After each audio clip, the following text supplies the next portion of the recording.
We did it, Joe. Hey, family. It is December 31st, 2025. If you can hear the sound of my voice from this earthly plane, congratulations. You have survived whatever the hell that was. Hold on for a second. Let me make sure I see who's in the room. Sorry, I just drank some boba, and now I have a mouthful of boba. Give me a second. Somebody says Blue's ass is never on time. That's because the videos take 20 minutes to upload. We could just have worse videos. Oh, let's do some quick housekeeping. To the young lady who told me that I should be ashamed of myself for having a video of people lusting over Anthony Joshua because he's dead. We made the video. He's not dead, number one. So that's weird. Number two, we made the video before the car crash. So we should be ashamed of ourselves for not having a time machine and not knowing that after the video, something tragic would happen. What are you saying?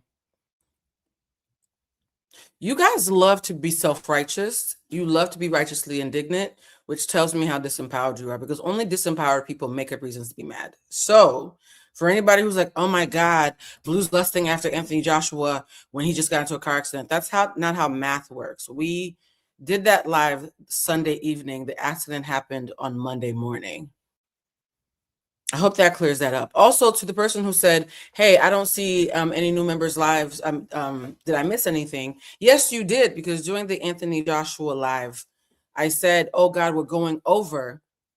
We're supposed to be doing a members live. And then they bribed me to keep going. The members themselves bribed me to keep going in the main live. Y'all, I'm going to say this because it's the end of the year and I'm very, very tired, and fatigue just makes me more honest. There's a level of entitlement and just unreasonable mindset that some people have when they opt into a community. Being mad at me that I gave you a 4-hour live and the members voted for us not to do a members only on the 31st of December, when everybody else is laying on the couch farting and scratching their asses. Watching me do 3 to 4 hours a night with y'all and complaining that it's not enough, this might not be the community for you. Okay? Let's not do that in 2026, because we all know that I don't do things I don't enjoy. I don't enjoy the entitlement. The rest of y'all, the other 95% of y'all who recognize that 4+ hours, no other cultural commentarians are doing this. You know who's doing this? Gamers. People who are letting other people do the intellectual thinking and are just pushing buttons and trying to win. They're the only ones who go live as long as me. So the fact that I'm doing 4+ full-bodied USD hours of high impact material that is often stolen by other creators who don't have the range, and you're saying it's not enough, unfollow. I know our goal is to have 1,000 members as soon as possible, but not those kind of members. If you're seeing the amount of work I'm doing and you are going to passively aggressively say, did I miss something? Where's the rest of my stuff? Maybe you don't belong here. I'm not a mule. I'm doing this because I enjoy it, and I will stop when I don't. Good talk. All right, guys. So now why am I doing this live on what was supposed to be my only day off? I told everybody that even though I've been working 6 to 7 days a week, I was taking December 31st off. And funny enough, Peter, stop texting. Sorry. There's a podcast producer who's trying to work with me, and he just decided, I'm going to tell him right now, Peter, I am live. Peter, if you see, Peter, I love you, but Peter, I'm live. I'm live. I'm live. So let's text later. They can hear the pings.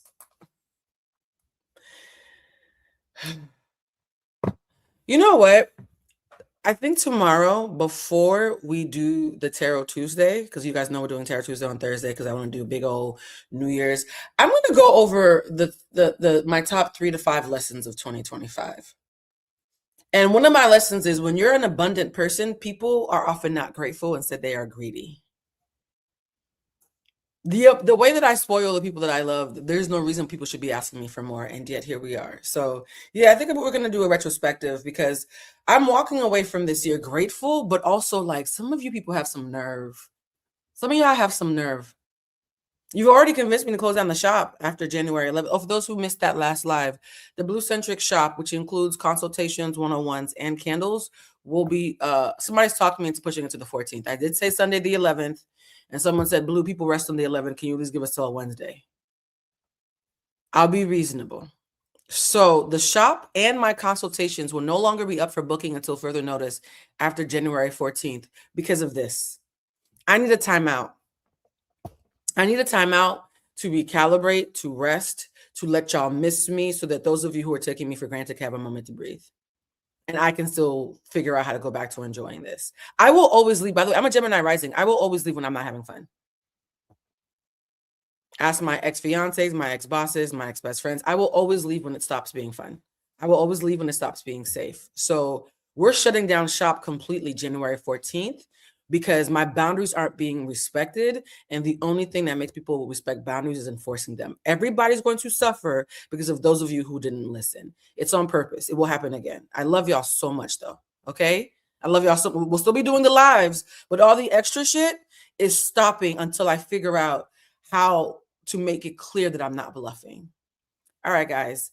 Somebody said, I'll see you when you're back. I appreciate y'all. Somebody said Virgos will peace out real fast, and I'm a triple Virgo. All right, so today, the reason why we're going live today, enough of the y'all got me fucked up, because I feel like as the economy gets worse, so does the people's behavior. And while I can have empathy for that, it doesn't mean I have to subscribe to it. Shout out to Batty Maddie, 1998. Hope you have a happy new year. Thank you, my love. Actually, for the new year, Mike and my sister and I are going to the movies, and then we're going to midnight mass. We're going to watch, what is that called? Malcolm in the Middle. What's it called? Marty Supreme. Child, I wasn't even close. We're gonna watch Marty Supreme and sit in fancy theater being fed all the seafood and popcorn and fishes. And then we're gonna go to church to midnight mass to thank God, whatever God you subscribe to. I'm Buddhist. I'm still going to church, y'all. We're gonna go to church for midnight mass, and we're going to just show some gratitude and be in a space of fellowship.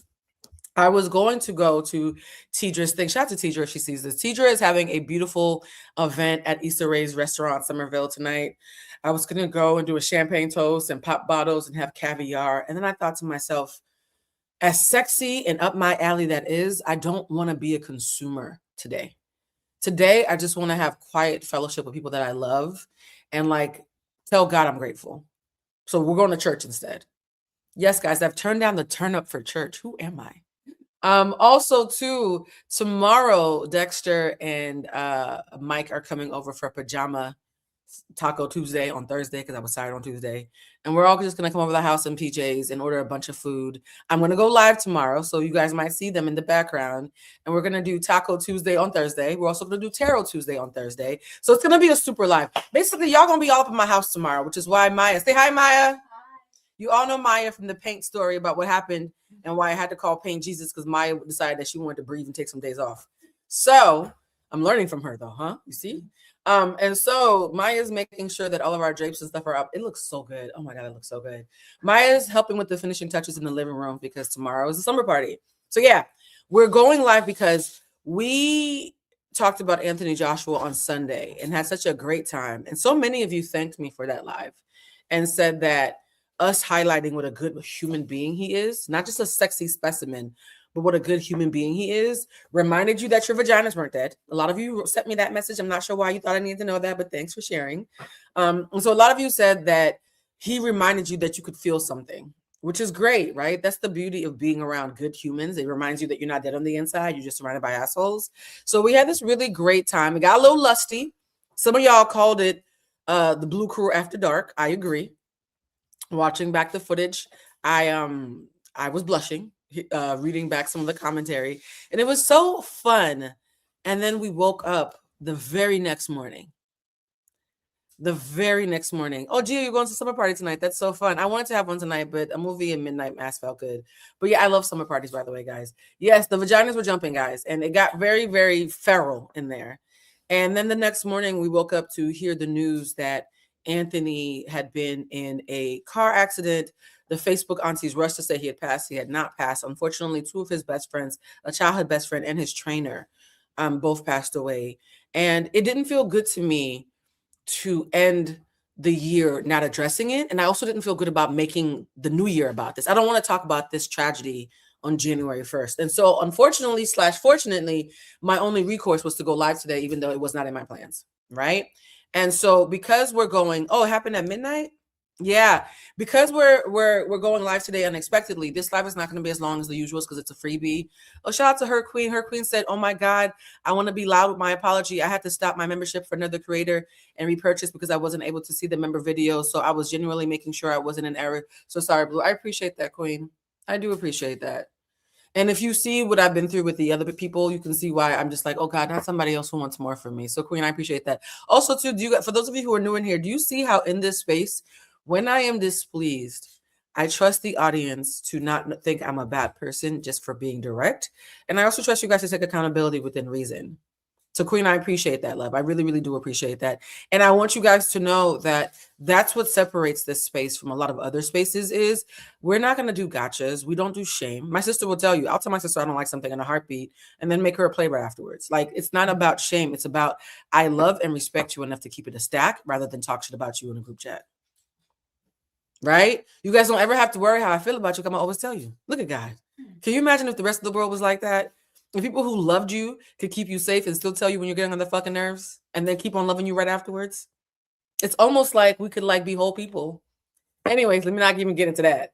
Let me not get into that. So it's one of those things of, and again, guys, every single time I come here, I am so proud of what we've co-created, which is why I do think tomorrow I want to do a little retrospective of what building this community throughout the year has done. Somebody said, I love your directness. I don't hear that often, but thank you. But when Anthony passed, though, it was a sobering reminder that people could be keying about you being a world boxing champion and you being 6'6" and sexy and British and you actually date Black women. We could be clapping for all that on Sunday while you are at a party with your childhood best friends, and then the very next day, right? Mel and I were at a home goods shop. I won't tell you which one. And we saw these beautiful pink plates with gold trim. And the idea of pink plates in a home that if you see my home, I'm very much making my home gender neutral, right? My home is sexy in a way where you can tell a woman lives here, but that she knows a lot of men. Maya, do you think that's accurate? Yeah. It's feminine, but also masculine friendly. Yeah. Because I have so many guy friends, I can't make my house look like one big vagina. Some of you can, but I got too many guy friends. They're going to be like, Blue, this is awkward. And so as someone who is just around a lot of really awesome people, I thought to myself, oh my God, I want to buy some plates, but I would never buy pink plates. But these plates, Mel will agree, they're done in such a tasteful way to blush pink with a gold trim that they almost make you feel like, ooh, my credit score went up. Don't they? Yeah, it's like a soft blush.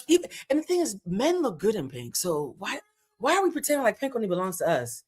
Tan skin with a little bit of... Anyways, don't get me excited. So I was about to get these pink plates and I started to say, oh, these are my special occasion plates. And then I stopped myself. I said, no. If anything from Anthony Joshua passing away reminded me, because I already knew this, is that every day is a special occasion. Somebody said, Gia said how very French of you, you know, oui, you know, je m'appelle Marie-Emmanuelle, you know what I'm saying? That's my government name, by the way, guys. So I decided that I'm going to get these plates and eat on them every day. Every day is a special occasion. In fact, Emily King, for those of you who don't know her, I love Emily King. She is, oh God, Maya, she kind of looks like you. She looks like your tribe, doesn't she? Oh my God, that's wild.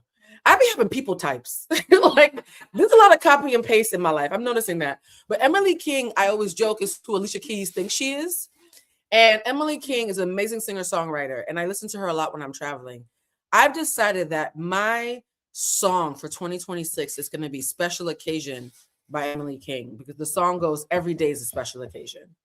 I have busted my ass and worked so hard in 2025. I've watched in the midst of the apocalypse that I've decided that in 2026, every day is a special occasion. The fact that I got to wake up this morning was a special occasion, right? Anthony Joshua's best friends didn't. And for those who don't know who he is or who just found out about him a couple of days ago from us, I want to do a little timeline about Anthony Joshua. It's going to go quick. We only have about an hour and 15 minutes because I have to go shower and pick up Mike for the movies. How you doing, Mike? But we're going to go over what his relationship is like with Nigeria, where he is from, how it usually is when he goes to Nigeria, what happened, the tragic morning that his best friends passed away, and also the conversation that a lot of Nigerian Americans and Nigerians abroad across the whole diaspora have been having about the infrastructure of Nigeria. Now, I was nervous about doing this live because I don't like diaspora wars.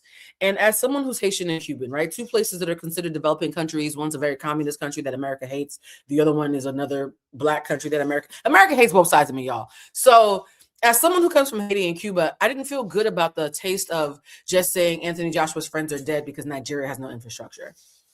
That felt crude. And so I started thinking, how do I make this valuable for my audience? Because I'm an emotional intelligence coach. And what occurred to me was, this is a symptom of global poverty. It's not pathological just to Nigeria. And I would be doing a service to Nigeria and the diaspora in general and other developing countries if we didn't pan out and say, yes, Nigeria doesn't have an infrastructure, but what happens when you're in a place that is so systemically oppressed that you learn to see that as normal? Right? So you guys, we're not going to do diaspora wars. So for the Nigerians in here who are in here to vent and say Nigeria's infrastructure sucks, yes, you are correct. For the Americans who are in here to just watch and kiki, do it so respectfully. For any Black or brown people who are watching, just recognize that we're going to pan out and make this about poverty, not just about Nigeria, right? Because poverty is global. In fact, MLK was not assassinated because of the civil rights movement. He was assassinated allegedly because of the poor people's movement, where he was trying to get poor Black, brown, Asian, and white people to come together, recognizing that capitalism was our shared enemy. It wasn't civil rights that got him killed, y'all. It was this. All right. So let's watch this video starting at the beginning. And I'm going to start the video at the top of this year, January 2025, because Anthony Joshua likes to go home. He likes to start the year at home, which makes sense. If y'all go into Daddy December, imagine somebody who's a proud Yoruba boy. Of course, he's going to go home. So let's look at what he was doing and what the reception was in January 2025, just 12 months ago.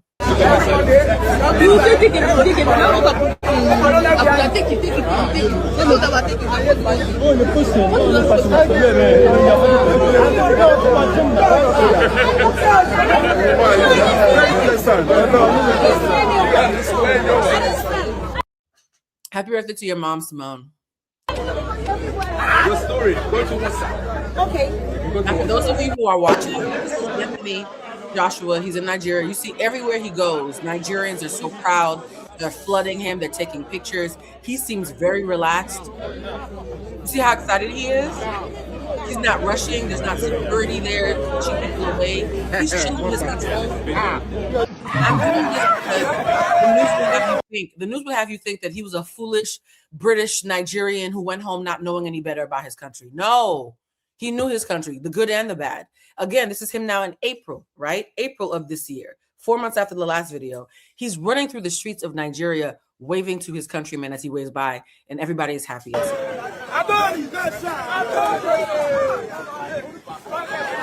He's literally high-fiving people in the street as he's running.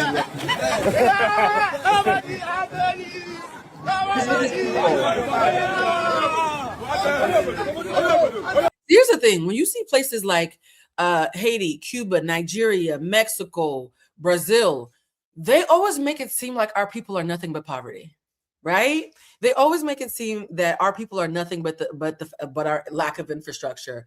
I had to thank you to the people who say this is so wholesome. This is the part of Nigeria they're not going to tell you, right? This is the part of developing countries that they don't show when they're trying to sell a narrative that we are pathologically inferior. Because you guys, that is the messaging, whether you recognize it or not. When they make the conversation about the lack of infrastructure or Nigerians love to scam and not about the systemic oppression that causes that to be a necessity of survival, they're trying to convince you that we are pathologically inferior. So yes, vent, but recognize when you're venting around white folks, not the woke ones, because y'all know my new thing is not I'm rooting for everybody Black, I'm rooting for everybody pro-Black. And some of the pro-Black people are white guys. Some of the anti-Black people are Black. It's awkward, right? So I'm rooting for everybody pro-Black regardless of what they look like. But when you're around people who are not pro-Black, whether they look like you or not, they're using your valid vent and frustration as a way to spoon feed you anti-Blackness. So yes, it is 100% true that there's a lack of infrastructure. And this also happens in India. This also happens in Germany. It happens anywhere where corruption and capitalism persists, okay? Just want to make sure that we are level setting, because the number one reason why I didn't want to do this live is because I was so scared of the anti-blackness that could very easily creep into this conversation. Baby, I said that Facebook lied and said he passed away. Kiana, are you starting late? I said the Facebook aunties lied and said he passed away. I've already clarified, so if I said is there anybody else who needs a second to catch up? Anthony's best friends passed away. My bad. I've corrected it several times, but I'll let it sit on the screen a couple more times so that anybody who's late doesn't think I don't know he's alive. You good? I'm not being punitive, guys. I just want to make sure that this doesn't take over the real conversation that's happening. That's all.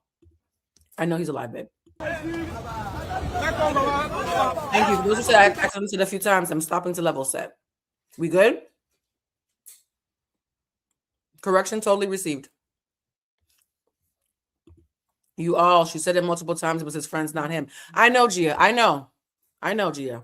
Anybody who's heard me say that he's alive and that Facebook was wrong knows that it's a slip of the tongue and that I know he's alive. But some people want to well actually. So I'm going to let the well actually sit for a second so that there's no way to be intellectually honest and keep doing this. We good? Okay. Let's continue.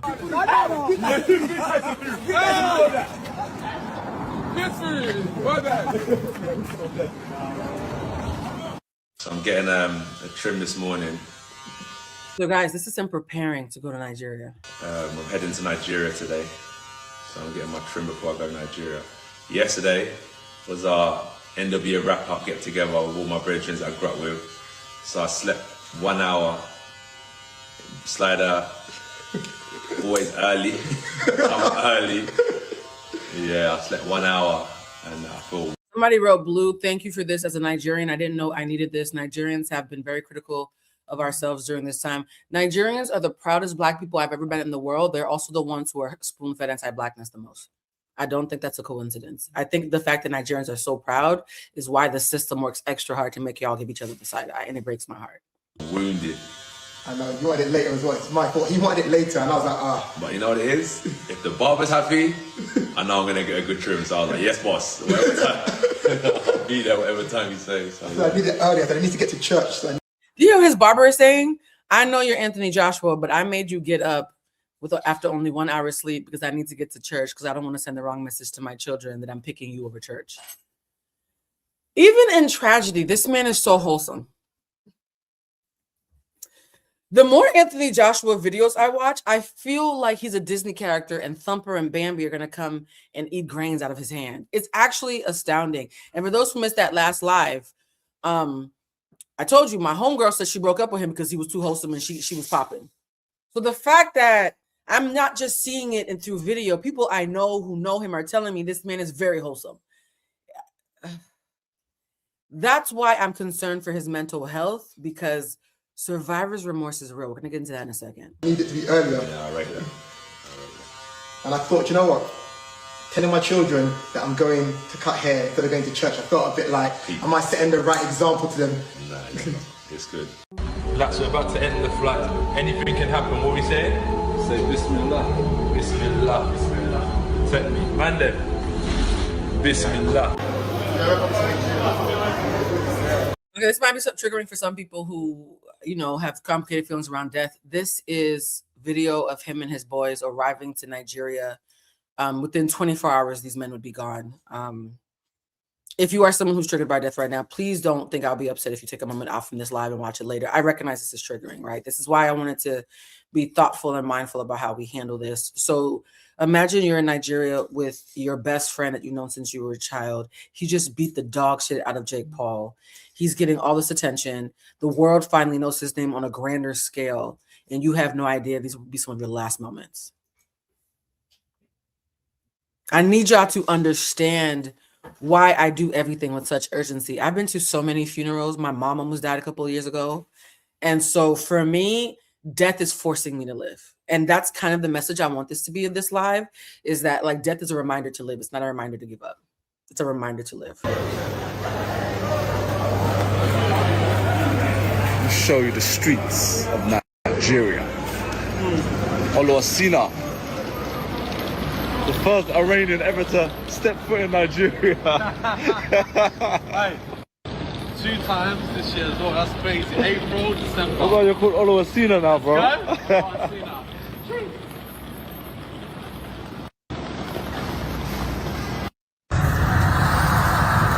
Yes, for those who were saying I haven't seen anybody blame him. Yes, guys, within moments of the death of his friends being announced, people were saying Anthony Joshua, he sacrificed his 2 best friends for stardom.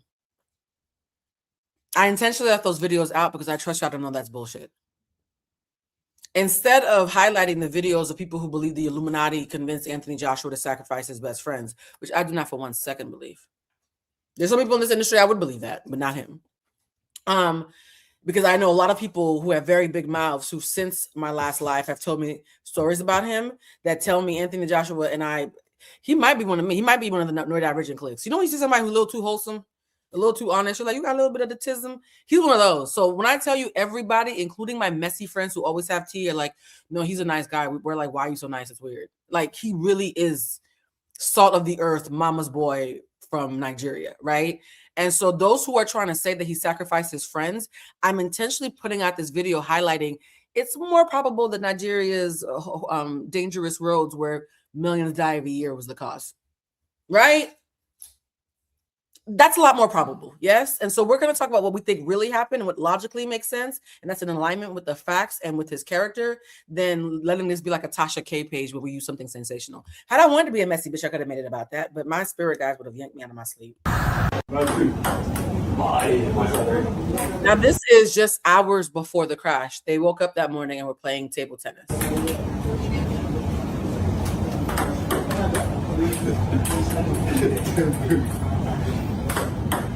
Yes, Carol, if it's your birthday, skip this one. This is a little bit too heavy for a birthday live. But tomorrow, though, make sure you show up because we're doing Capricorns first for the Tarot Tuesday. Yeah, love, if this is your birthday, this might be too heavy for you.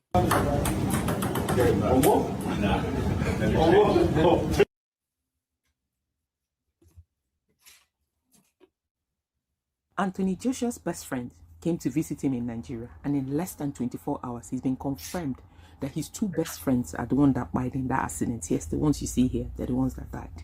I'm sure right now the first thing that'll be running through his mind is, why did I invite them? Why did they come to Nigeria of all places? Now, let me make this clear to you. It is sad that in 2025, that first responders is still not a thing in Nigeria. It makes us collectively a poor nation. Yes, you heard me. The person say, Blue, you are people are insane. When I heard about this, I actually thought it was a failed white fragility Jake Paul revenge plot. I did think that for a second. Yeah, I never thought that he cannibalized his own friends for stardom because he's already famous. I was like, did Jake Paul cut his brakes? That was my first thought. I'm not gonna hold you. I'm happy somebody else said it. Right. You may think you have money, just like I think I have money, but make emergency meet you first. If you know if he hit your family member. I also know of a family friend that they chartered a private jet to fly out. Mid-air, he passed away. Yes, while being flown abroad. You hear what she's saying? She's saying that when there is a lack of infrastructure, what ends up happening is even wealth cannot always protect you because the infrastructure will still fail you. That's absolutely correct. How many times have I told y'all that I make great money, but because my family has network poverty, I will never be able to enjoy a dollar like everybody else because my family, my lack of familial infrastructure means that they're always going to need my support to some degree. And so I'm never going to be able to fully enjoy my money the way somebody who's just thinking about themselves ever could. It's the same thing with nations, right? If you are really, really rich, but you're in a country where first responders are not reliant, you being wealthy is actually irrelevant. A lot of y'all, and I think we talked about this a couple of days ago, don't realize that even wealth has limitations when there's a lack of an infrastructure. If you don't have a support system and you're rich, you are going to still be vulnerable as a poor person with a huge supportive family. And I think this is a reminder of that because people are saying, well, how could he be this? He just made 60, 90, whatever $1 million off that Jake Paul fight. Why didn't he have better X, Y, and Z? Because he was still in a nation that wasn't built for that. To get treatment. Accidents happen all over the world. Let's not get into the argument today. Stop it. But first responders saves lives. First responders. Does ambulance services, does it even work in Nigeria? Does the road one even work? In fact, you know how Lagos traffic is now. But you go till lock. Once they lock, it don't lock. No movement. So I thought that it was Anthony Joshua's two friends who passed in the car with him, and that is really sad. And you can tell like those are his best friends who he's known for a very long time. And so it's just a very sad situation. And something that I've noticed is that it often seems like whenever you're on the cusp of like something great or something great has just happened, sometimes life will just have the most tragic things that will occur right after. I'm not saying that Anthony Joshua is only just now being great. Obviously, he's an amazing boxer, but I just started to see him get more like widespread publicity outside of the UK. And if you're a Nigerian person who lives in Nigeria, you obviously know that the roads are so unsafe and that the fatalities due to car accidents is very high, and you just kind of feel like you're absolutely a nobody. And obviously Anthony Joshua was getting the attention for this because he is a celebrity, but this happens to everyday people all the time with less regard. When I was living in Nigeria, I actually got into a downfall accident where my downfall driver drove into an interstate and we got hit from the side, and the person next to me fell out the car. And Guys, did you hear what she just said? They got hit from the side while she was in Nigeria, and the person next to her literally flew out the car. Imagine the trauma of that. I was in a car accident with an Uber that has forever changed my life because my neck now is weak and I have to constantly walk around with a lumbar pillow. It took me about 3 months to be in the back of an Uber without holding the sides of a chair with a white knuckle fist, right? Can you imagine car accidents, even seemingly minor ones, are traumatic. So imagine compounding on that you've lost two of your best friends who were only there for you. And people who were in the car that hit us also had injuries and stuff like this. And when I got out the car, like my instinct was to run to the side of the road. And when I ran to the side of the road, like there were obviously a lot of people that were standing out. And this one guy was like, "Oh, I thought you wouldn't have made it." Like he just said it so casually, like, "Oh, I was betting that you wouldn't make it." And just like after experiencing such trauma, hearing so many people like screaming and talking and like making jokes and stuff like that, like it was really, really traumatic. So guys, by the way, the last time I went to Haiti, I went to Cuba for the last time in 2016. I went to Haiti for the last time, I think 2011 or 2012. It was right after the hurricane. And I remember being on those roads and being so deathly afraid, not just of the infrastructure, but also of the militia. Don't want to get too much into that, but there's militia on some of these roads who are their version of street justice. And unless your driver knows the secret password and slips the right amount of money, you might get got. So I was worried about the roads and I was worried about getting robbed. I love my country. And still, I recognize that there's a level of safety that even the worst hoods in a developed nation like America, y'all don't understand how bad poverty gets. Like poverty is really bad in America. I do believe in taking care of home. I do believe in making sure that we don't forget American poverty when we're talking about poverty across the diaspora and other places. And this is still a developed nation. And take whatever you're experiencing here and add an extra layer of what the fuck. And that's what you see in other parts of the world. And some of these parts of the world are the most beautiful and the most impoverished. When I think about places that are gorgeous and impoverished, I think about places like India. I think about the Caribbean. I think about different parts of Africa where rich with resources and also rich with corruption. And that's why there's this weird feeling of pride and also fear when you go to these places. Anybody who has like PTSD or incidents from car accidents, my heart goes out to you. Hi everyone, I did see the unfortunate news, and this is the young lady from the last video that we did about Anthony Joshua who went viral for being so overwhelmed by how big and fine he was. You know, they blew her up when the accident was announced. And even though he's alive, having seen someone and then finding out something tragic happened to them right afterwards, that does something to your psyche as well. I'll never forget the first time I met Laura in London was when I had just moved to LA and my friend was interviewing her on the set of BT for her show, Games People Play, because my coworker had written the show, actually. Shout out to Angela. And I'm like, oh, I'm going to go support Angela's show. And I run into Laura in London and she was so nice. And she said something to me that really had an impact on me. That was the first time I saw her. The second time I saw her was 3 weeks later at Nipsey's funeral. And it fucked with me. The fact that it was such a joyous occasion the first time I saw her, and the very next time something that traumatic had happened, it does something to the entire ecosystem when something like this happens. It doesn't just do something to the people in the car or even their families. It does something to everybody around them who was impacted by them. The thing about impact is it works both ways. There's positive impact, but you could also trigger somebody when the tragedy happens and it ripples into the community. I think it's like a little bit of a shock to all of us. It's really, really unfortunate, and rest in peace to the ones with the lives lost, but also speedy recovery for AJ. We really, really hope and pray that he's okay. I can't imagine not only recovering from this accident, but witnessing losing your loved ones is so tragic. So I really do wish him the best. It's really sad to see. I think it's a really hard watch. Everyone's been sending me articles or like videos have been coming up where everyone like kind of talking on it, and so I've been trying to kind of digest it like everyone else is and see what's up. Obviously we all just saw him, and we all just saw all of them actually, so it's also weird meeting people and then days later this happened. It kind of like rocks you for a bit. It was simply a case of what side of the car he sat in. If you've seen those harrowing and disgraceful, horrible pictures, haunting pictures of that ruined car, it's one side that's gone. That's where the two people were. By the way, guys, I did my best to very sparingly use this footage, because it is triggering for people to see this. But I need you to understand what this man just said. He said the only reason Anthony Joshua is alive is because of which side of the car he sat on. Everybody who sat on the opposite side of the car is gone.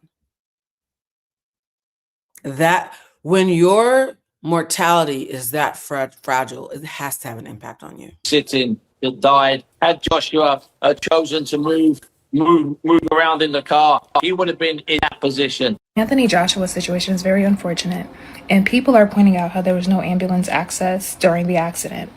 And that's just to show that in Nigeria, having money without access to resources are two different things. Anthony Joshua's car crash in Nigeria is a prime example of what many great Nigerians experience. By the way, guys, I did my best to pick Nigerians to speak on behalf of Nigerians. I worked really hard. I did not want this to be a bunch of other people talking about Nigerians. I wanted this to be a conversation of Nigerians amongst themselves, because there's a certain delicacy to this, you know what I mean? And I know I make jokes all the time, but this one isn't a time for jokes. In Nigeria. When Nigeria happens to you, it happens to be a very Nigerian thing. And the shame is that this accident probably could have been avoided if there was good infrastructure, systems in place that meant that people were not living in such a dysfunctional way. You understand? No infrastructure, no nothing, no services, no nothing. I'm seeing videos of people lifting the man into a bus. Like the general public are carrying a world-class champion boxer like into a bus because he's had a car crash. Like Nigeria is a company, not even incorrect. Nigeria is a country. By the way, guys, as somebody who's from Haiti and Cuba, this hits home for me. Whenever I see coverage, I'm not getting emotional.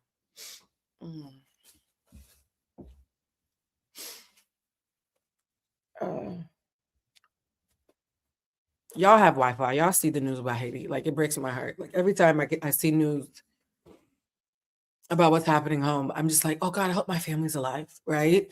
And that's the thing about being an immigrant, is that you're so grateful for where you are, but there's so much trauma around what you've left behind, Capable of producing world level, athletes and things like this, but the infrastructure in our country, the services in our country don't support the quality that we're producing. And this is the sad tale of every bloody Nigerian. Do you know how many Nigerians didn't flourish until they left Nigeria? It's a shameful thing to say about your own country. Like, it's getting to a point where it's just ridiculous. Of course, he had an accident in Nigeria. The man has just won a fight, made loads of money, been discovered by America, all of these good things happening, and then you put Nigeria in the mix. The Anthony Joshua situation is really sad because I've been in Nigeria for 3 weeks now, and the first thing you notice when you step foot in this country is the serious lack of infrastructure. It's the airports, it's the roads, it's the emergency response, it's the healthcare. Y'all, it's not just bad over here, it is dangerous. And before you say, oh, it's a third world country, like, what do you expect? This excuse does not work for Nigeria because Nigeria has money. Don't let them fool you. When you see how the rich live right next to the poor, this country has money. What this country does not have is a government that puts the people before the profit. We know that they're greedy, but it's not just money that they're hoarding. They're hoarding access, as in access to healthcare, access to safety, access to basic dignity. I've seen entire communities of people sleeping on the side of the road. Because why should there be so many people begging you for money at all hours of the day? As in, it could be 4 a.m. and you're going to meet multiple people that beg you for money because they're just trying to survive. There shouldn't be this level of lawlessness in this country where you can actually do whatever you want to do because you can just bribe the police. Why follow the laws? You can bribe the police. They don't invest in this country because it's going to take away from the pockets of some, and that's why these emergencies, these fatal accidents, they're going to keep happening. Even when I got sick the first few days of my Money means nothing when you are in the presence of corruption. The Red Cross made millions, if not billions of dollars that were allegedly for Haiti, and they built like 10 houses. Every time I buy a movie ticket and they say, do you want to donate to the Red Cross? My first thought is fuck the Red Cross. The issue was never money. It was a lack of humanity. Haiti and Nigeria are both incredibly rich with resources, right? So imagine you're watching people feel bad about Wakanda. Both of these places, Africa in general, the Caribbean in general, is full of rich resources. It's not a coincidence that the countries and the areas that are the most Black and rich with resources are also the ones that are impacted the most by corruption. And that corruption isn't us. Like, it's not FUBU. It's like, oh, well, it's Black on Black. No. America and a lot of European nations and China spend a lot of time and money making sure that the corruption persists. So this is not just Black people. Again, we are not pathologically inferior. The science and the math says otherwise, because you give a Black person a half of a chance and we excel. So what's really tea? My mom was begging me to come back. Like, she just kept telling me that Nigeria is not the place that I could be sick in. So the people in the diaspora, we get that choice. We get that choice to leave. We get to come to this country and visit our family, and we experience all the best parts. We get to December and then we leave. And I'm not shaming anybody, because I did the same thing. But living in this bubble and ignoring the reality of what Nigeria is just doesn't make sense. Because look at this tragedy that just happened to Anthony and his friends. Money won't save you. IJGB won't save you. What happens when you can't up and leave and you die here? And then our families, our people in general, are living there, and they have to accept this reality as their normal, when there's nothing normal about this. So then they got to play into the systems and do what they. That's the thing that breaks my heart, is a lot of people from these countries, they internalize that trauma and mistake it for culture. When Mel is around my family, I always have to remind her, Haitians are all anxious. I've never met a Haitian person who did not have anxiety in their bloodline. It's never happened. Right? I don't think we've ever bounced back from what happened after the Haitian Revolution. Nigerians all have this, I got to figure it the fuck out, doggy dog personality, because they have to survive. It's a survival instinct, right? We weren't naturally born anxious. They weren't naturally born cutthroat. It is how you figure out how not to die and buckle of the weight of whatever is oppressing you. And now we've conflated those trauma responses as cultural identities. It makes me so sad that the minute I see a Haitian, I immediately know you have an anxiety issue. It makes me sad that the minute I see a Nigerian, I know that you're harboring some kind of shame and or pride about how much you were able to acquire or not acquire, because being comparative has now become a cultural norm. It makes me sad. And so we have to get to a place where we stop thinking that we were just born this way. No, we're adapting under some really fucked up circumstances that we've had to normalize for survival. That young lady said that when she almost died in that car crash, people were chilling and eating and laughing and watching her. That's called disassociation. They weren't born callous. But when you've seen a couple hundred people die in your lifetime, at some point you have to normalize it, not to run into the street crying. That's trauma, guys. Have to do to survive, and it's just adding to more and more and more corruption. And that's the real tragedy in Nigeria, because Nigeria is such a beautiful country because of its people. The people is what make Nigeria so great. Everywhere Nigerians go, you see success. But our country is literally burning from the inside out, y'all. And it really feels like, how many more people are going to die before things actually change? It's enough. Latest update on Anthony Joshua's case. Anthony Joshua suffered leg fracture, and the driver might be facing prosecution, according to Nigerian local news reports. According to Federal Road Safety Corps, they initially reported that the car was going at excessive speed. And when you look at the structure of the car, you can tell that there was, high level of speeding. According to the same FRSC highway code or highway regulation, anyone that is doing excessive speed and their carelessness, be it, careless overtaking or distraction, that carelessness leads to the unaliving of another on the road, there is high possibility of that person facing prosecution. And that's what they're trying to do with the driver. So now the driver is going to take the full brunt of this. Of course, the driver needs to be responsible to some degree. I just don't think it's just the driver. If the driver is found guilty in any way, let him face the law. At the same time, those that Happy New Year's to our UK family. Y'all know that the UK and Canada are our second biggest demo outside of America, and then different parts of Africa and the Caribbean are sharing fourth place. So we appreciate y'all. Happy New Year's. Oh my God, this is y'all's version of a New Year's live. That's crazy. are in charge of that road, be it federal government, be it state government, those are in charge of that road. You need to do something about that road, because this Anthony Joshua's accident is not the first, and I can guarantee you it's not going to be the last. A lot of people have been unalived on that same road. Look for what is causing this accident. it's not just enough, throwing the driver under. When he said a lot of people have been alive on that road, I did some research. I was like, is that true? Mel, why are you laughing, Mel? Somebody said something, I'm gonna do some. Oh, is that candy castle? I just want two, just two. Well, not to three. But yeah, guys, when he said that, I was like, is it true? Is that road the problem? And so we do have some more accounts of people who have been on that road. Because the bus, that does not solve the problem. What can we do to minimize these accidents or to minimize the impacts when they happen? Are there road signs on that road? What about speed cameras? Have we also looked into, getting a speed camera on that road? What can we do? And after much of that incident, after the accident, we also have Anthony Happy New Year from South Africa. Oh, I love y'all. You guys are from everywhere. Oh my God. Joshua was taken to the hospital. Why are the federal government not talking about that? Your minister of road or minister of whatnot, whoever is in charge of roads, whoever is in charge of medical facilities, minister of health or whatnot, what are you people doing about the ambulance issue? Because that has been a national disgrace, to be honest. In fact, international disgrace. Yes, let the driver face the consequences of his actions and inactions. But at the same time, those that are in charge of that road, what happened to road signs? Let there be road signs on that road. Can we look into speed cameras on that road? Like I said. Do y'all hear how simple these solutions are? Road signs and speed cameras. People are dying over things that simple. This is not the first, and it's not going to be the last. Everybody's seen what happened to Anthony Joshua, man. It's a goddamn shame. I used to live in Nigeria between the ages of 11 and 15 when my father had a job out there, and the Ibadan-Lagos Expressway was a common road we used to take. I can 100% say that this wasn't a setup. It was just a lack of infrastructure. Do y'all hear this, guys? Even though the sensational people on TikTok want you to believe that this is some Illuminati sacrifice, it's much bigger than that. Us making it a magical, and y'all know I love magic, but not when it doesn't apply. This isn't magic. This is man. This is a man-made issue. Nigeria provides, especially on that specific highway. I remember being 12 years old and we were driving through with a shuttle bus, and all of a sudden the shuttle bus slows down. My dad grabs my head, he pushes it down and he says, "Don't look up." We're driving for a little bit. He thinks the coast is clear. He tells me I can lift my head up. The coast is not clear.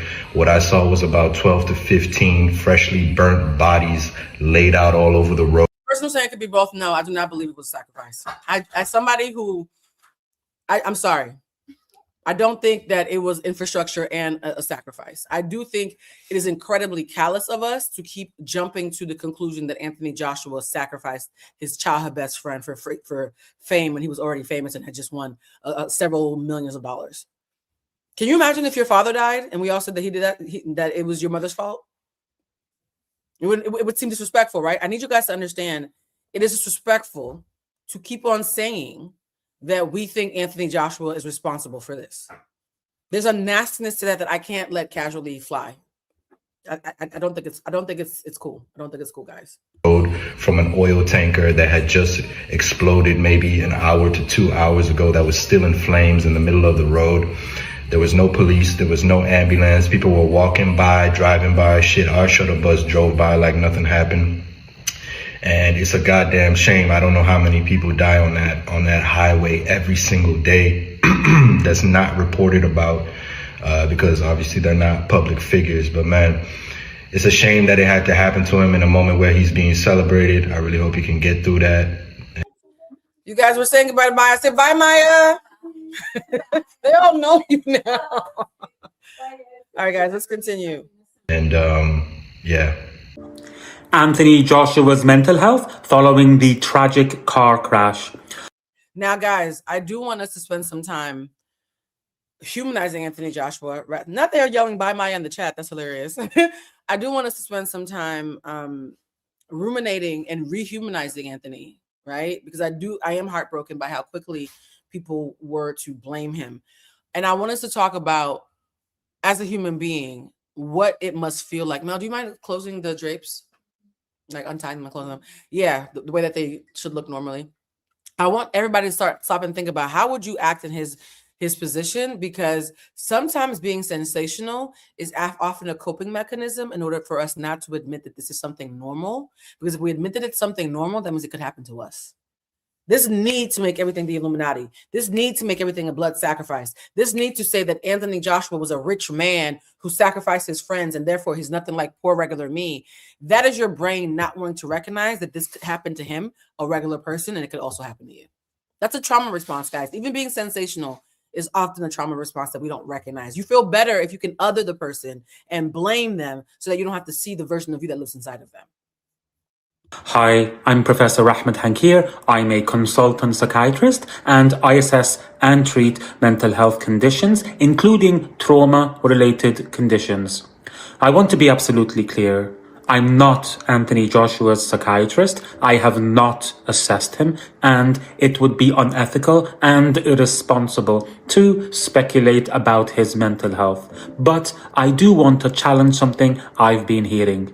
People say he emerged unscathed, and maybe that's true physically, but we also need to talk about psychological injuries because trauma doesn't always leave visible scars. I love that he made this point. The whole thing, he left unscathed. It is impossible to watch your two best friends die in a car crash and be unscathed. Are you serious? I actually took issue with the word unscathed. I was like, that's not the right language. And so I was happy to find a medical help advocate who could speak to the fact that the word unscathed, it could not be any more inaccurate. And cliche though it may sound, it's often the scars you can't see that run the deepest. Anthony Joshua was involved in a deeply traumatic near-death experience. Two of his close friends were tragically killed. We know from decades of evidence that surviving a near-death incident, especially when others don't, can significantly increase vulnerability to mental health difficulties. And by the way, guys, on Sunday before all this happened, what was the top thing that we said that we loved about him? We loved how mentally strong he was. The fact that we sat here for 2 hours talking about how much we loved his mental strength. And now he's gone through something that could very much change him forever.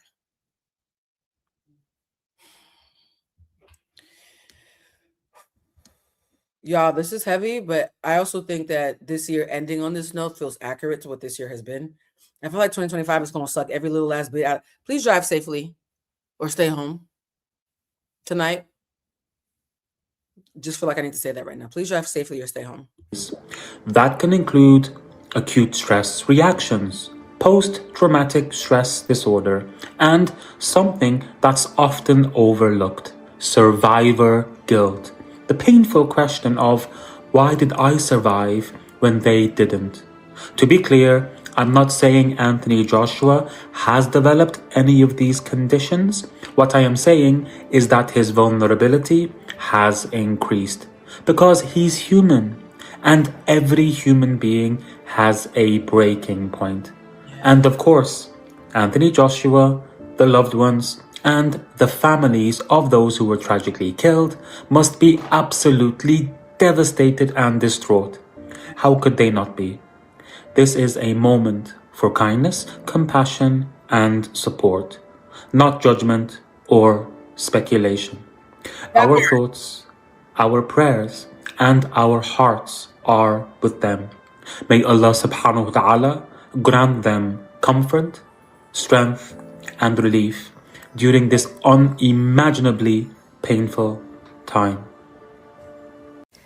Every single mental health problem I've ever had stems back to poverty and the rest neurodivergence I was born with. Did y'all hear this, guys? I use that mental health professional as a segue into the second part of this live because you guys know we're gonna have to wrap up at 5 because I have a very lovely night with 2 of my hair people planned. I want us to humanize Anthony Joshua, but also humanize ourselves because we might not have had a traumatic and fatal incident happen in front of us, but we've all been subjected to some really wild, heinous shit this year, right? Even if it didn't happen to you personally, we've all been subjected to some nasty stuff this year. But do you mind closing the drapes completely? I'm just curious what they look like when they're completely closed. But close them like as if the way you want them to look pretty. I'm just curious. She put 4? Only 4. So we have right here. No, 4 on each? Or just 4 in general? So there's still a big gap in the middle. Okay. Yeah, remind me to buy the rest of the drapes. Sorry, guys. Doing home improvement while doing a live is always fun. It is easy to call out trauma when something crazy happens. We tend to forget about the little chinks in our armor. There's a Frida Kahlo painting called Death by 1,000 Paper Cuts. This year felt like death by 1,000 paper cuts, where even if something big and bad didn't happen, a bunch of little things probably tried to break you this year. Gia, we love you. Are you leaving, my love? We're wrapping up in 30 minutes. You can watch the rest in the replay. So because this year has been a year where poverty mindset has been loud, my sister will tell you she is not allowed to have poverty mindset around me. I will immediately stop her mid-sentence. I'll be like, can you please not say that? And she'll stare at me because I understand that it's a programming that is tricky, right? We're all programmed to believe in lack so that those who believe in abundance can kind of get over capitalism. So I want this last part of this live to not just be a humanizing Anthony Joshua, but also sitting with the poverty mindset that we might ourselves still be harboring on December 31st. That I'm hoping that by the time you're done watching this live, you will convince yourself to rethink that, even if you're convinced that I'm a crazy kumbaya ass bitch who doesn't understand that you have the worst life that ever happened and I don't get your trauma because you're a special unicorn and nobody's ever cried and had pain like you. Great. I'm happy that you are Jesus Christ, the unicorn alien. And though on the minor possibility that you might just be another human being like the rest of us, please watch the rest of this with an open mind and be willing to ask yourself, where am I still harboring a poverty mindset, and do I care enough to do something about it? And just for the sake of clarity, your circumstances are irrelevant to answering that question. I'm asking about your inclination. Are you inclined to examine it regardless of your circumstance? Yes, 1,000% yes. I love this. Thank you so much for leaving this comment. Yes. When I say that mental health therapy isn't enough for systemic issues, this is what we're talking about. Mental health therapy can be a great way to develop coping skills to manage and live in this capitalistic culture. However, if we get to the real root of issues, I would say, in my opinion, capitalism is the root of a lot of our mental health issues as well. Yeah. So when I say therapy isn't enough, and when I say therapy is political, because we know poverty is a political thing, right? People who are in poverty, unfortunately, have been made politicized because of it, right? They've been blamed for their own doing as to why they're in poverty and they're poor versus like how the systems in place have designed many people to remain in poverty. So the real solution to our mental health crisis is giving people safe housing, giving people access to safe childcare, right? Giving parents access to safe, quality, affordable childcare, right? Giving access to parents to not work a 40-hour work week and not be able to be attuned at home. The real solutions to our mental health is calling an end to the systems in place and actively deconstructing them. Therefore, yes, therapists will still exist, but I can promise you, it will not be on the same amount of level that we need them right now. Hey, a friendly reminder that poverty itself is disabling. Only being able to afford food that has no... Now, her premise is that poverty should be treated like a disability. Let's talk about it. Nutrition and additives and preservatives is disabling. Having to spend so much time and energy taking public transportation is disabling. Being chronically stressed about survival and how you're going to afford rent is disabling. Chronic stress causes autoimmune disorders and other health concerns. Anything that's wrong with me is because of stress. My doctor said if I wasn't stressed, I'd be the healthiest bitch alive. So I can speak to that. Literally everything wrong with me is stress related. Poverty is a mass disabling event.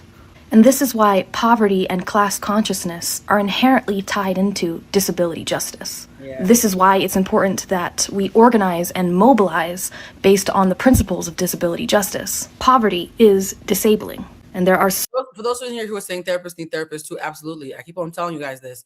40%, that means almost half of my clients are therapists and mental health professionals. If you were in a room with 5 people that come to me for coaching services and to help them have ego deaths and break out of self-limiting beliefs, out of that 5, 2 of them would be therapists or counselors. They need it as much, if not more than everybody else. The reason why I'm so direct and I'm quick to say what I need is because I'm constantly giving myself little doses of therapy. If something frustrates me, I don't let it grow in the dark. I immediately eradicate it with sunlight. Even if everybody else in the room feels, oh my God, that's awkward. It's awkward, but it's not unsafe, right? So I'm not bleeding all over everybody. I'm just letting everybody know where I stand so that they can treat me accordingly. That's because I work with so many therapists who have martyr syndromes, who break and crack in front of me, and they have scared the dog shit out of me. I don't ever want to be the person who's like, no, I don't need nobody. No, bitch, I need everybody. Help me. The fuck? So if you are someone who was a martyr in 2025, please stop. It doesn't end well. So many other examples of how and why. Y'all, I'm parked in front of Dollar Tree because I'm about to go in there and get some essentials. But before that, I honestly just had like the only crash out because I had stopped to get gas, right? And I'm really in a place in my life where I'm really budgeting my finances because I just don't got it like that. I'm in a real crunch, survival, financial fucking rut. And I know it's not forever, but this is just the chapter I'm in. And as much as I try to be positive sometimes, like it's really hard. It's really hard to be in a financial like survival mode when you don't know what your next move is. You don't know where your next resource is coming from, because it fucking makes you hypervigilant. And like when you're hypervigilant, like you can't relax, your brain can't shut off, and you can't stop worrying, and that shit just drains all your energy. Like having to worry all the time drains your energy. And I understand that like people are like, oh, pray, and don't get me. The people who say the more billionaires we have, the more we must account for the people who are falling into poverty. I will say this: I love Beyonce, but all the giddiness about her officially becoming a billionaire this week felt tone deaf to me, and that's not a word I use often. I'm very, very mindful about the word tone deaf, but the celebration around Beyonce becoming a billionaire during this time, y'all, I'm just 100,000-aire, barely. Okay, I barely made it into being barely. You understand me? Low six figures over here, in case you thought I was rich. And so, for someone who is barely 100,000-aire, I have been deleting messages all over threads where they were saying, hey, what's your biggest flex this year? And I would start to write the flex and be like, Blue, people can't eat. Don't nobody care about that shit. Leave it for the group chat. Tell Mel and Bridget. So if I, with my little working class paycheck, am like, I could keep this for the group chat, and keeping my mouth shut because I recognize that eating a steak in front of a homeless person might be tone deaf. I'm not judging her. I'm just saying, baby, just okay. Me wrong, I pray, but when I'm about to take a shit and I don't know when the next fucking slice of paper toilet is coming from, like, you know, that's real life 3D shit. You know what I'm saying? Like, and I feel like it's a really difficult place to be in. And so with that being said, I had $25 in like my Apple Cash card, and so I was like, all right, bet I'm gonna go. I just said, Blue, you need sugar, baby. Baby, they ain't no sugar. That's Splenda. I ain't got no sugar. I got Splenda. 100,000 there in California, it's slightly above broke. Are you serious? Y'all, I love y'all though for pretending I got money. I love that. To the gas station, I'm gonna get $15 of gas, and then the rest, like, I'm gonna take to get like a little bit of essentials at Dollar Tree. And when I asked him for 15 regular, he had put gas in my car, and it charged my whole shit. And I just stood there because I'm not trying to crash out in front of this man, but I'm like, fuck. Thank you for that beautiful message, KK. K wrote, hold on, I want to make sure I go back and read it. Thank you for all your hard work and putting together such comprehensive and thoughtful breakdowns. A beautiful happy new year to you and your family and the Blue Crew. You've given us space to grow. I appreciate y'all. You guys have been a highlight. The Blue Crew, y'all even named yourselves. Okay, I really just work here. The Blue Crew has been an unexpected highlight of this year, and you're probably a big part of it. Even though some of y'all frustrate the shit out of me sometimes, and we have to have little family meetings. Every family argues. Even if it's not always rainbows and butterfly kisses, I deeply, deeply, deeply appreciate y'all, which is why I'm always very, very, very loud about advocating for us maintaining the integrity of this space. So I appreciate y'all, for real, for real. Like, I literally don't have anything else. Like, my regular account is negative. Like, fuck. I have no toilet tissue. I have no, like, I need stuff for the house. Like, I don't have water. Like, I don't, oh my God. So he was like, oh, like, it charges you temporarily. Like, it's gonna refund you. So I literally drove off, and I parked on this random street, and I just cried. Like, I just cried. Like, I let it all out. Like, I couldn't even, it wasn't even one of those like boohoo cries. It was just like one of those silent cries where like the tears just come down and you're just like overwhelmed. You just shut down. And within a couple of minutes, like, I got $11 back, thank God. And so with that being said, I'm about to go into the Dollar Tree, and I'm about to get, you know, whatever essentials I can with that. But y'all, this is not okay. Like, this is not normal. And I share this not because I want to give a sob story, not because, you know, I'm asking for help or anything like that, because honestly, I'm a person has a very hard time receiving help, and that's not even like my gist. It's just to shine a light for other people that are going through this shit, because I know that I'm not one of one. And it's not even like, oh, you can tell somebody like get a job. Most of the jobs right now, most of the jobs are not paying enough for you to cover rent, for you to cover bills, and for you to be able to live. You know what I'm saying? Like it's insane. And I don't know where anybody else lives, but I live in New Jersey. It's super fucking expensive on like the Northeast. Like it's the fact that other people live like this, because like I said, I know I'm not one of one. This shit is insane. And the fact that like it's only gonna get worse, and this economy is only getting worse. Like, I understand, like I said, this is just a chapter. Like, I'm in my last year of grad school, so I know I'm gonna have a career next year. But the fact that like not many people are in my position and probably, you know, like have kids, have way more responsibilities than I do, and they have to live like this, it's fucking horrible. And it's depressing. And I think a big issue with like mental health and depression in this country is probably because people can't take care of themselves, and people know that. It makes you feel like a second-class citizen. It makes you feel like shit. It makes you feel like a bad person, and it makes you feel like you're not enough, and that's a shitty feeling. And it just makes me sad. It makes me sad that as a country we advance as much as we have, but there's so many people that are like falling between the cracks. And I don't know if anything will ever be done about that, you know what I'm saying? But it's just, I had to share because this shit is hard.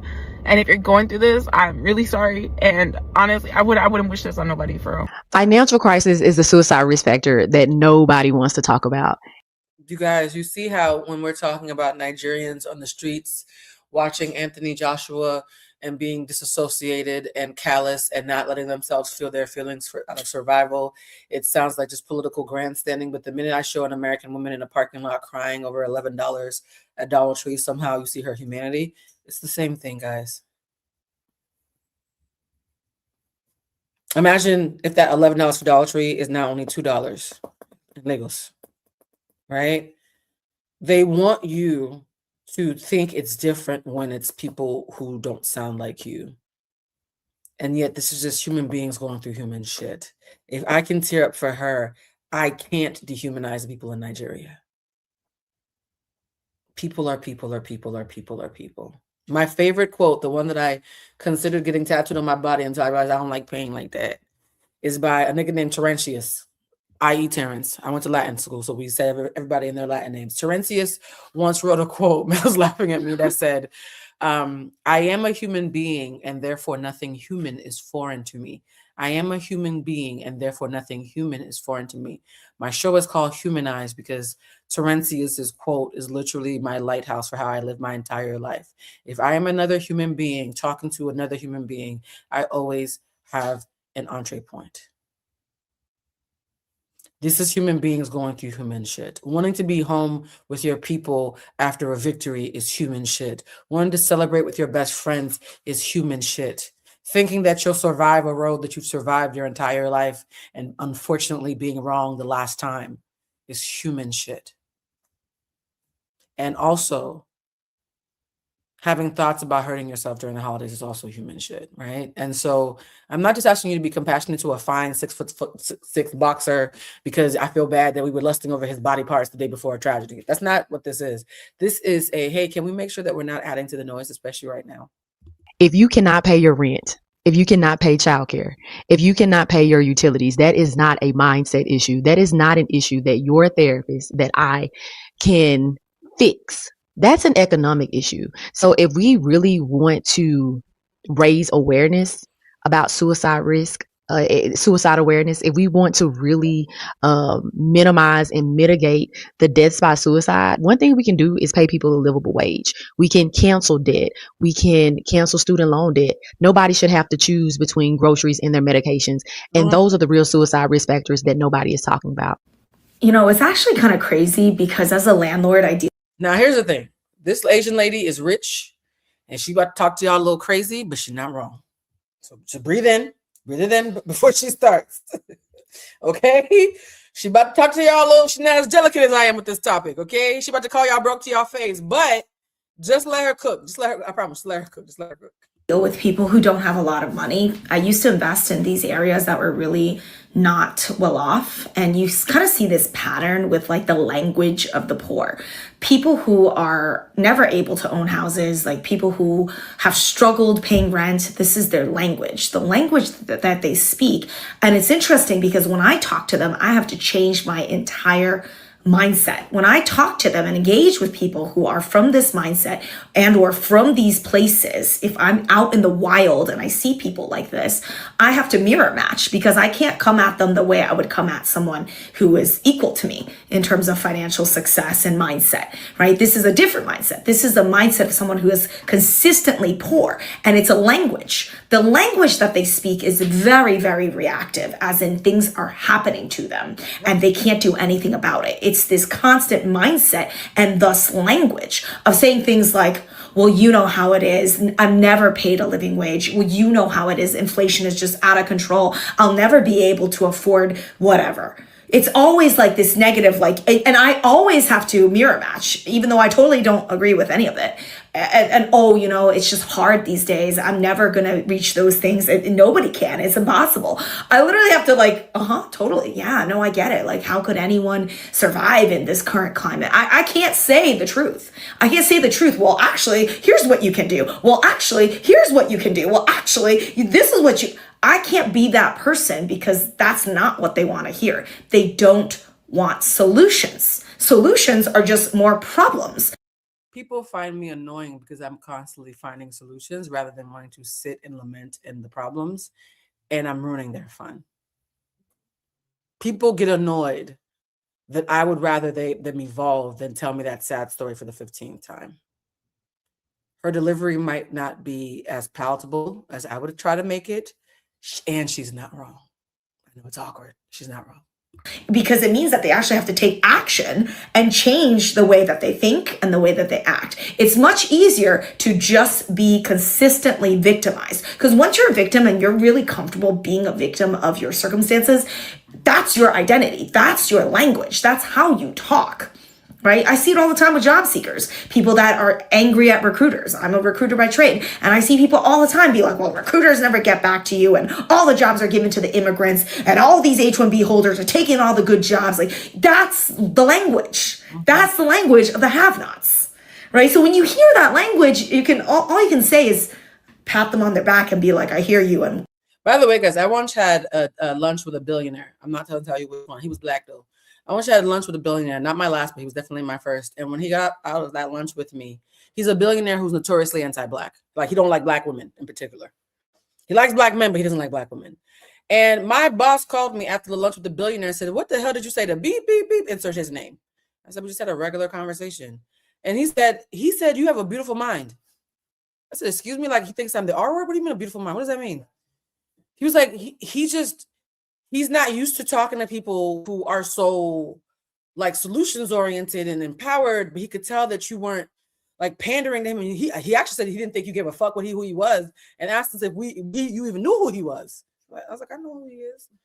And what's crazy is I had about $10 in my bank account that day. I'm not saying that capitalism is not part of the problem. I'm not saying that corruption is part of the problem, but every leg up I've ever had, every hookup I've ever had, every celebrity I've ever met, they have commented on the fact that my circumstances never dictate how much I believe in myself and where I'm going. I speak as if it's inevitable. I don't ever say if, I will say when. And I will be honest with you guys, as someone who was born in Port-au-Prince, in the country that is considered the poorest country in the Western Hemisphere, as somebody who was almost deported 17 times, has an autoimmune disorder, and 4 types of neurodivergent, right? They would have called me retarded in the 80s, guys, okay?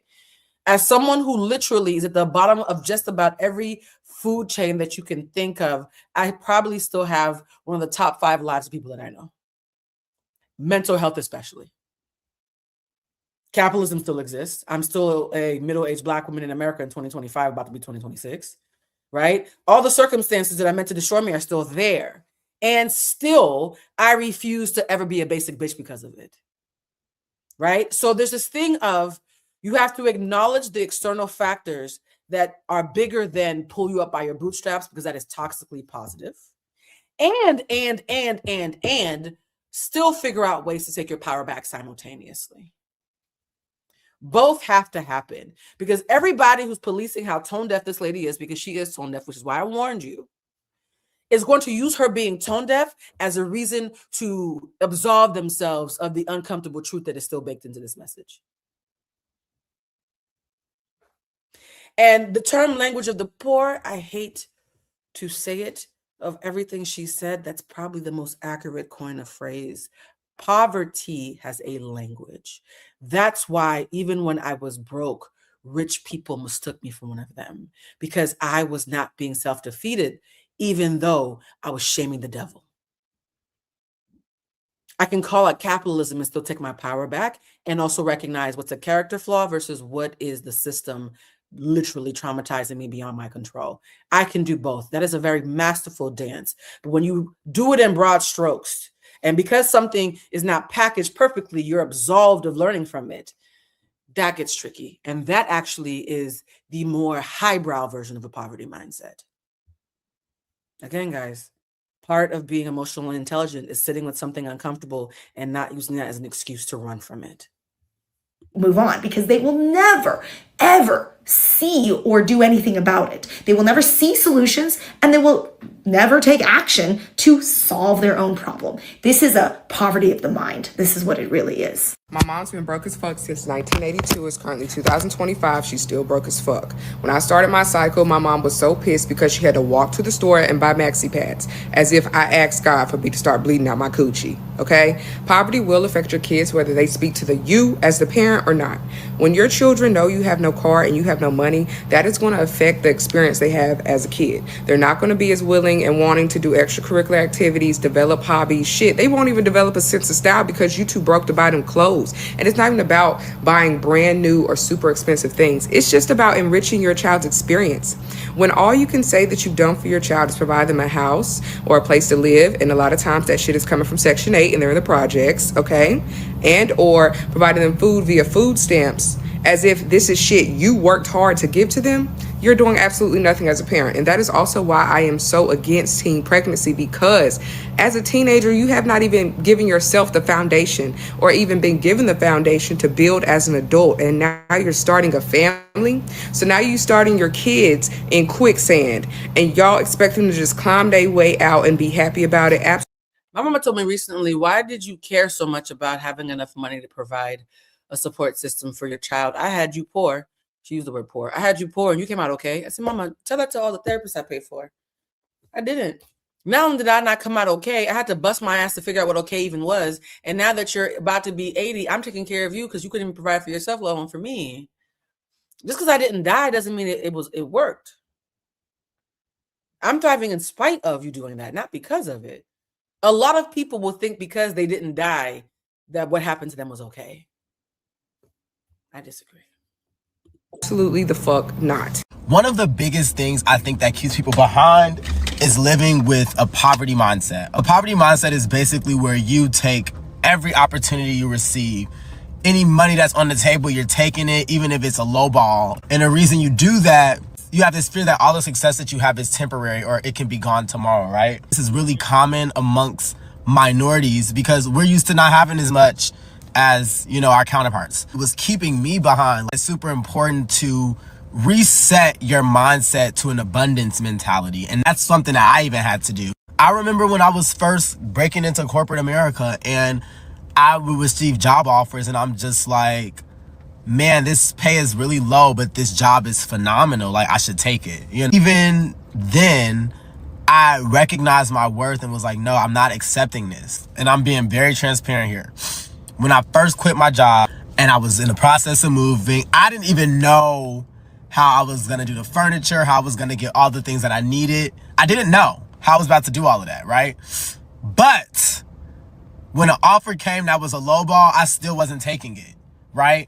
I started to realize when I didn't take low opportunities that higher opportunities ended up coming in my presence. Just the energy around me that, oh, DeAndre's just not going to accept everything.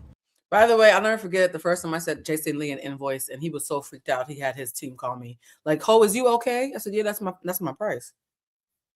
They were like, well, if you keep charging this, shout out to Jason. My price is high, guys. My price is high. Anybody in the industry will tell you I'm not cheap.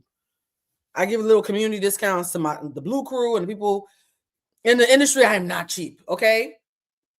A couple of y'all's faves have coughed when they've gotten my invoices, but guess what happened? They all come back to me. They just have to save up longer to get the money that they need to engage with me. I still get booked. It just takes more money to book me. Yeah. I might only see you once a month, but you gonna mean that shit because you had to pay a premium for it.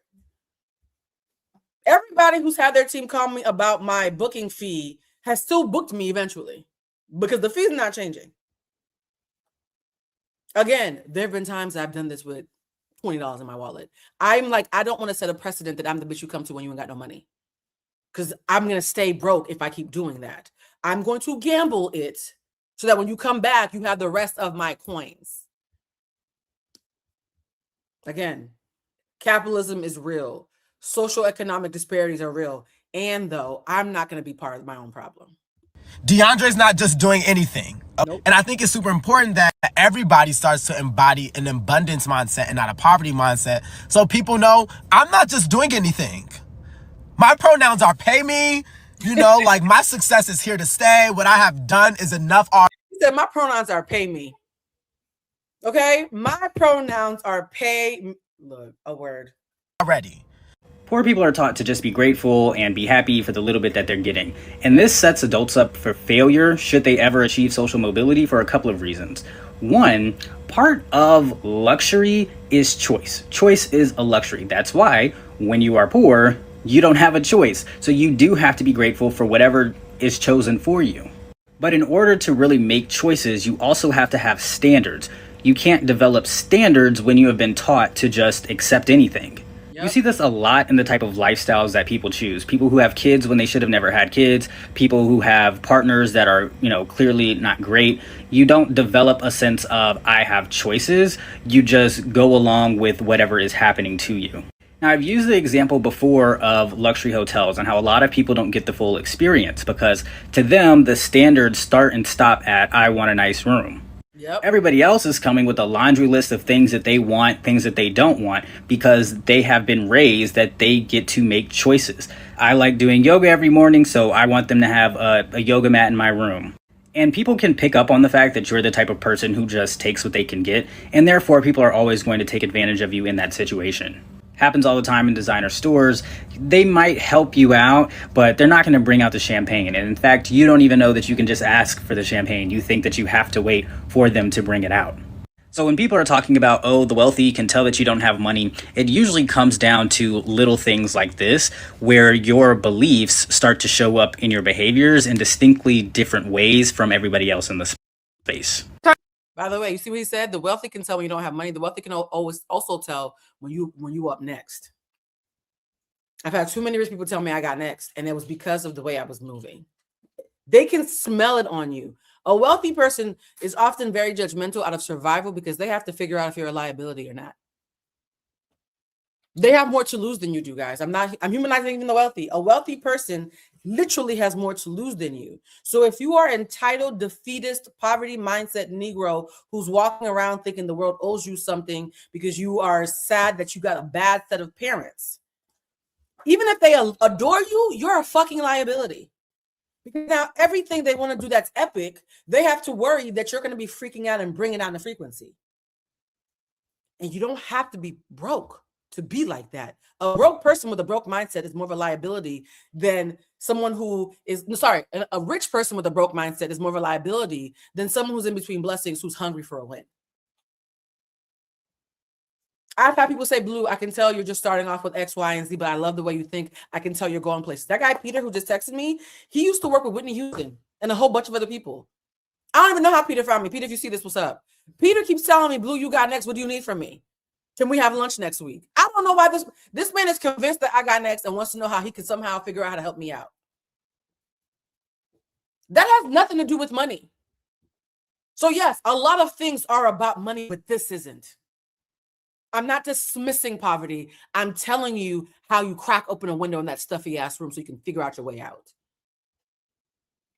Just saying. I love y'all. We're going to have to wrap up soon because I have to wrap this up in like the next 10 minutes. So I'm going to fast forward past anybody who I think is being redundant and go towards the end. All right, let's go towards this. Let's see, fast forward. And struggle to be making the car payments. I don't want to have a really nice apartment but living paycheck to paycheck. I'd rather say no in this season so that one day I can actually get the things I've always wanted in life and actually enjoy it with peace. There is this certain type of resilience that people who have experienced poverty at some point in their life have, that I feel like people who have never experienced poverty, they don't understand and they never will. Like me personally, I come from an immigrant family. We were poor, dirt poor, impoverished, have experienced homelessness type shit. Yeah. The one thing about me is I was going to scrounge for coins to make sure that me and my family could eat. I have always had this hunger inside of me to reverse my circumstances. And so now as an adult, and I'm a stable adult, my bills are paid, like I have money to do fun things now. But if everything fell apart in my life, I would be able to rebuild my house brick by brick because I've done it before. And that right there is the difference. And those people that have had everything handed to them on a silver platter, what would you do?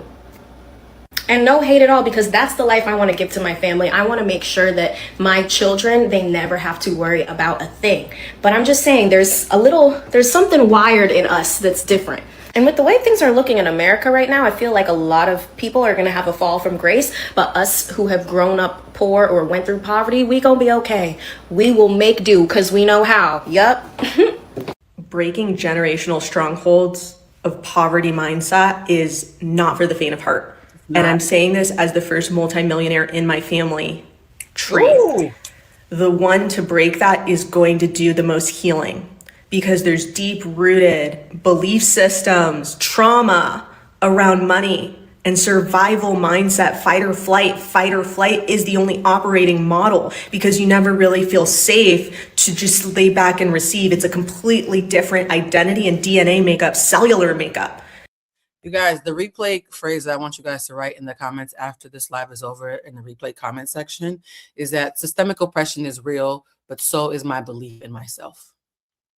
Systemic oppression is real, but so is my belief in myself. Duality, guys. That's why I want us to end this year, embracing duality. You don't have to dismiss the system in order to recognize that you can still take your power back, until finally the system itself starts to crumble. Because the irony is, guys, we're watching the system crumble while pretending it's impossible for that to happen. That's not logic, that's trauma. And so in order to be comfortable receiving without guilt, without shame, those guilt wounds run deep. They run generations deep. There was never enough love, never enough money, never enough. It's always a competition. There's the envy that's pulling you down, the jealousy, all the negative spirals that keep you from breaking through. So if you're not going to be subject to that energy, you got to pour in and you got to go deep and you got to heal the wounds, not just for yourself, but for your whole freaking generational tree.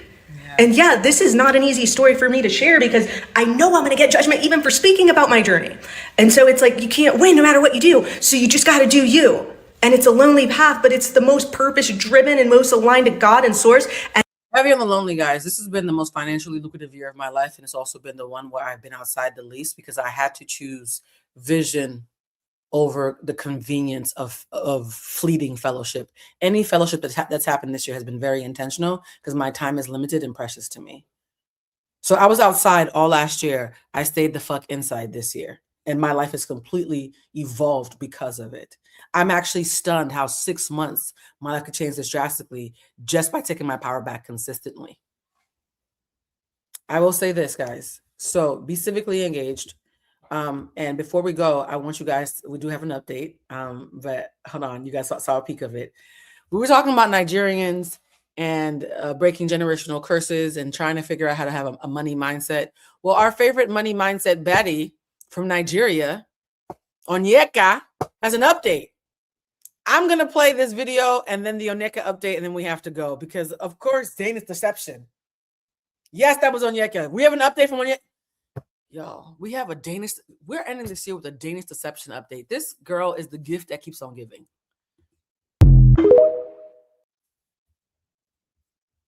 Poverty is a man-made problem. No one is, born poor necessarily. They're born into systems that we need to fix. And that's on us to call upon our policymakers and leaders and people in power who tend to be the loudest ones in the room to change that. So that's what we're doing tonight. Your voice matters, and your voice calling your policymakers matters. Okay. And speaking of a poverty mindset, y'all, I'm gonna let the Onyeka thing play, and then I'm rushing off to throw on some clothes and go pick up Mike. I love y'all so much. Let's watch this real quick. I've been waiting patiently for my open house to be over so I can tell you guys the story of what just happened. So this man walks in, he's with his mom. She's a real estate agent in Houston. They both live in Houston, and they're here visiting relatives in Dallas for Christmas, and they wanted to look at a couple properties because he's considering moving to Dallas. We're talking about the house. We're talking about real estate in general. I'm telling him why he should move to Dallas. And then we just start having small talk. I end up finding out that they're Nigerian. And so obviously there was that connection. And so I start talking to this man and his mom for about 30 minutes. After 30 minutes go by, they end up leaving and I say goodbye. And literally 1 minute later, the guy comes running back inside. And I'm like, oh, did you forget something? And he was like, no, my mom told me that I was going to 100% regret it if I didn't come back in here and tell you how beautiful I think you are. And then he Onyeka is already doing dating updates, guys. You want to talk about audacity? Not audacity for Onyeka. You want to talk about audacity? This girl has been divorced for 78 minutes and is already in a rented mansion that she's trying to sell to somebody, doing a dating update as if she's talking about the next season of The Bachelor. Her audacity has got her far. Okay? If you were even 50% as Delulu as Onyeka, think how far you could get in 2026. says, I'm gonna be in Dallas for about a week and I would love to take you out to dinner while I'm here. I'm obviously so flattered and I look at him and I tell him, thank you. Unfortunately, I just went through a very traumatic breakup about 4 months ago and I'm not dating right now. I'm really just focusing on myself and healing. But if I were dating, I 100% would have said yes. I'm obviously under the impression that this guy and his mom do not know about the Danish deception or don't know anything about it, which is pretty rare because most of the Nigerian community knows about it, but they didn't bring it up, so I didn't think they knew anything about it. So he See how most of the Nigerian community knows about it. I'm famous. Oh, girl. says, I have your business card. I have your number. If you're open to it, I would love to hold on to this and reach out to you maybe in a couple of months. And then I would be more than happy to come back to Dallas to take you out to dinner. I'm sitting here like, what is happening? So I told him, I'm okay with that, but I need you to wait at least 3 months to text me and ask me on a date. And I also said, this is not a guarantee that I'll be ready to date in 3 months, just FYI. And he said, okay, we have ourselves a deal. And then we said goodbye and then he left. 10 minutes later, I get this text message from him and this is what it says. I didn't want to weird. Why is Onyeka, mind you, the story she's telling just happened. The man just pulled out the car and she's already showing his screenshots. I fear we're not rid of her. I fear there will be more Onyeka in 2026. You out, but my whole family watched the Danish deception and I hope I wasn't too awkward, but I was definitely a little nervous. I admire your strength and bravery to share something so horrific and traumatic with the world. I just wanted to reiterate how nice it was meeting you. You were truly beautiful inside and out, and I hope one day I can take you on that date. I'm praying for your continued healing. God's got you. Also, my mom wanted to tell you that she'll cook you a good meal if you're ever in Houston. She wants us to know that Nigerian men are now checking for her. Onyeka said she sold a beautiful mansion to a Nigerian man and his mama, and that she's famous in Nigeria. Now she's the belle of the ball, and now even black men want her. And even though she turned him down, I don't think she would have turned him down if he was Danish. Because you recognize in the story, she's making sure that we know that he's black, but she also turned him down. I don't think she would have turned him down if he was Danish. But yeah, Onyeka's still at it, y'all. I don't have words right now. Although I'm not going on the date, this was really? You turned down a black man? I wonder why. Such a great reminder to me that there are still good quality men in this world. And I see proof of that with my family and my friends. And when the day comes that I am ready to date, I am looking forward to seeing who God has in store for me. And yes, I will be performing multiple background checks. Guys, I want you to end this knowing these 3 things. Number 1, Nigerians are human beings, and so please don't let the social media or even other Nigerians convince you that they are pathologically predisposed to be bad or corrupt. This is just a response to a bigger system of corruption. That's the first thing. Second thing, if you just had a sprinkle of Onyeka's audacity, think how far you could get in life. Just a sprinkle of her audacity. My God, today, right? Just a little dash, little Mrs. Dash, right? And number 3, it's not a matter of if, it's a matter of when. And it might not look the way that you expect, but it might feel even better than what you could have conceived of. Okay, guys? That's how I feel my year is ending. It wasn't a matter of if I would get here. It was just a matter of when. And it doesn't look exactly how I conceived of, but it feels even better than I could have ever thought. Let that testimony be inspiration to those of you who got next. Because I do feel that 2026 has the opportunity to be abundant and to be transformative in a positive way. And it all depends about what you invest in and where you put your intentions, and also where you take your attentions away from. Call your power back to you. The mantra I want you to say this entire evening, even if you're in Shanghai in Australia and it's already New Year's, say it this entire morning. I call my power back to me in 2026 in its entirety. I call my power back to me in 2026 in its entirety. And if you were able to hear the voice of someone you love tonight, be grateful, because Anthony Joshua can't. My heart goes out to him, his family, and the family of the victims. Yeah, death is a reminder to live, guys. Okay, please, death is a reminder to live. All right, I gotta go. I'm running a little bit late, but you guys were worth it. Love y'all. Bye, family.